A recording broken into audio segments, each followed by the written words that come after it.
एक माया नगरी नाम का गांव था जो बेहद सुंदर और शांति से भरा हुआ था। वहां मायू नाम का राजा राज करता था जो अपनी प्रजा का बहुत ध्यान रखता था।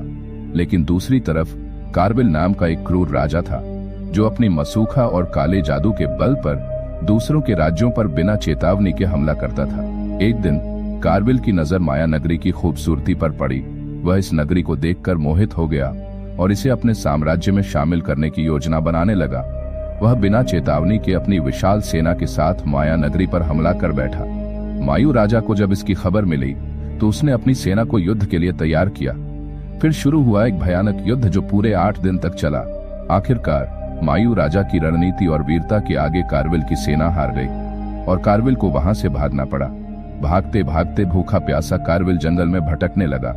अंततः उसकी यात्रा वहीं खत्म हो गई और उसने दम तोड़ दिया। लेकिन उसकी आत्मा माया नगरी की लालसा में भटकती रही।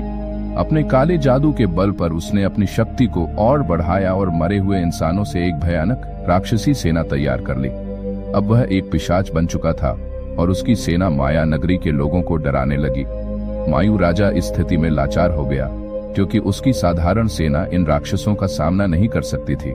लेकिन एक दिन उसे खबर मिली कि माया नगरी से कुछ ही दूर एक तपस्वी आया हुआ है। बिना समय गंवाए वह घोड़े पर सवार होकर तपस्वी से मिलने चला गया। वहां जाकर उसने तपस्वी को सारी बात बताई और विनती की, हे महात्मा, अब केवल आप ही हमारी रक्षा कर सकते हैं। तपस्वी ने गहरी सांस लेते हुए कहा, राजा, मैं खुद कुछ नहीं कर सकता, लेकिन मैं तुम्हें एक ऐसा मार्ग दिखा सकता हूँ जिससे तुम्हें समाधान मिल सके।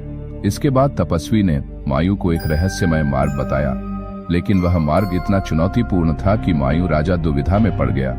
क्या वह उस मार्ग पर चलकर कारबिल का सामना कर पाएगा जो अब पिशाच बन चुका है? क्या माया नगरी को राक्षसों और भय से मुक्ति मिलेगी? जानने के लिए जुड़े रहिए हमारी कहानी, एक अद्भुत डरावनी कहानी के अगले भाग में। अगर आपको यह कहानी पसंद आई तो कमेंट